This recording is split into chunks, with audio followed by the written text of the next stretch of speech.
بسم اللہ الرحمن الرحیم۔ السلام علیکم dear viewers, welcome to my YouTube channel M R G novel and stories. ہمارا ناول ہے فرعون صفت، قسط نمبر 10، لاسٹ ایپیسوڈ آج ہم ریڈ کریں گے۔ تو چلیے سٹارٹ کرتے ہیں۔ آپ لوگوں سے ریکویسٹ ہے کائنڈلی چینل کو لائک کریں، سبسکرائب کریں۔ کہاں ہے وہ حرام زادے؟ چودھری حکمداد دھاڑا۔ منشی چراغ دین نے گردن خم کرتے ہوئے بتایا، ان کے گھروں سے پتہ چلا ہے کہ تھانے دار انہیں بھی اپنے ساتھ تھانے لے گیا ہے۔ میں نے احتیاطاً پکے گواہوں کو حفاظت کے پیش نظر تھانے میں بٹھا دیا تھا۔ چودھری برادران کے خلاف میں نے بڑا مضبوط مقدمہ بنایا تھا۔ موقع پر تقریباً 1 درجن گواہوں نے بیانات قلم بند کروائے تھے، لیکن مجھے امید تھی کہ ان میں سے بعض گواہ بعد میں اپنے بیان سے منحرف ہو جائیں گے یا انہیں ایسا کرنے پر مجبور کر دیا جائے گا، اور ایسا ہوا بھی تھا۔ لیکن متقررہ بالا چاروں گواہ اپنے بیان سے پھرنے والے نہیں تھے۔ وہ سب مختلف موقعوں پر چودھریوں کے ظلم و ستم کا شکار رہے تھے۔ اپنی سرکشی اور باغیانہ خیالات کے سبب چودھری کی نظر میں وہ ہمیشہ متعور ٹھہرے تھے۔ میری تھانے دارانہ کارروائی سے انہیں حوصلہ ملا تھا اور وہ علی الاعلان چودھریوں کے خلاف بیان دینے پر تیار ہو گئے تھے، اس لیے مجھے ان کی حفاظت کا زیادہ خیال بھی تھا۔ چودھری حکمداد کے نقطہ نظر سے وہ چاروں گاؤں کے ناپسندیدہ عناصر میں سے شمار ہوتے تھے۔ اب قدرت نے انہیں چودھریوں سے انتقام لینے کا ایک موقع فراہم کیا تھا، تو وہ بھی شیر ہو گئے تھے۔ دونوں چھوٹے چودھریوں کے مارے جانے کے بعد وہ محسوس کرنے لگے تھے کہ اب ڈرنے کی کوئی بات نہیں رہی تھی۔ وہ میرے تھانے داری سے مرعوب ہو چکے تھے۔ منشی چراغ دین کی رپورٹ کے جواب میں چودھری حکمداد نے کہا کہ وہ تھانے چلے گئے ہیں تو کیا ہوا؟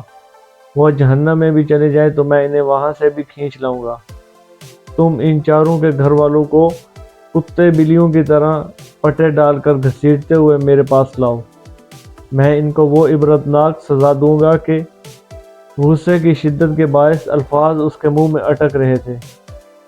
مولوی صاحب نے چودھری کے کندھے پر ہاتھ رکھتے ہوئے نرم لہجے میں کہا، چودھری صاحب، انتقام بعد میں پورا ہوتا رہے گا، پہلے ذرا ان شہیدوں کو مٹی دے دیں۔ وہاں موجود دوسرے افراد نے بھی چودھری کو سمجھایا تو اس کی سمجھ میں آ گئی۔ حویلی کے اندر زنانے خانہ میں آہ و بکا کا سلسلہ جاری تھا۔ دونوں چھوٹے چودھریوں کی بیوائیں سینہ کو بھی کرتے ہوئے مجھے کوس رہی تھی۔ ان کے خیال میں ان کے شوہروں کا قاتل صرف اور صرف میں ہی تھا۔ میں نے یہ تمام خبریں پوری توجہ سے سنی اور مزید چند پولیس و اہلکاروں کو اگو کی جانب روانہ کر دیا۔ مجھے سب سے زیادہ فکر تاجی کے حوالے سے تھی، کیونکہ اس کی ذات اس معاملے میں جھگڑے کا سبب بنی تھی۔ میں نے جن 4 گواہوں کو تھانے میں بٹھا رکھا تھا، ان کے گھر والوں کے لیے میں فکر مند نہیں تھا، کیونکہ وہ اپنے گھر والوں سے برائے نام ہی تعلق رکھتے تھے۔ ان کا زیادہ تر وقت گھروں سے باہر گزرتا تھا۔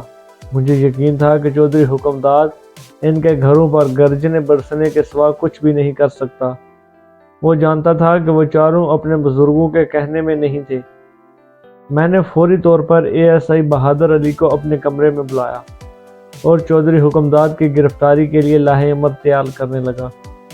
میں نے اس سے پوچھا، چودھری بیٹوں کے جنازے سے کس وقت تک فارغ ہو جائے گا؟ تازہ ترین اطلاعات کے مطابق بہادر علی نے بتایا، ملک صاحب، تدفین عصر اور مغرب کے درمیان ہوگی۔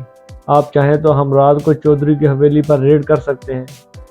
میں نے کچھ سوچتے ہوئے کہا، میرا خیال ہے ہم کل صبح وہاں دھاوا بولیں گے۔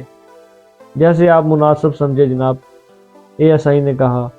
اس وقت حوالدار شیر خان نے آ کر بتایا، ملک صاحب، پٹواری آپ سے ایک ضروری بات کرنا چاہتا ہے۔ میں چونکا، کون سی ضروری بات؟ اس کو یاد آ گئی شیر خان۔ میں نے بہت پوچھا ہے جناب، وہ بولا، لیکن اس کا اصرار ہے کہ آپ ہی سے بات کرے گا۔ میں نے پوچھا، اسے چھوٹے چودھریوں کے انجام کے بارے میں تو نہیں بتایا؟ میں نے تو نہیں بتایا، لیکن اس کی باتوں سے اندازہ ہوتا ہے کہ یہ خبر اس تک پہنچ چکی ہے۔ ٹھیک ہے، تم 15-20 منٹ کے بعد اسے میرے کمرے میں لے آنا۔ حوالدار نے کہا، ملک صاحب، پٹواری خاصا فرما بدار ہو گیا ہے، میں نے اس کا سارا زہر نچوڑ دیا ہے۔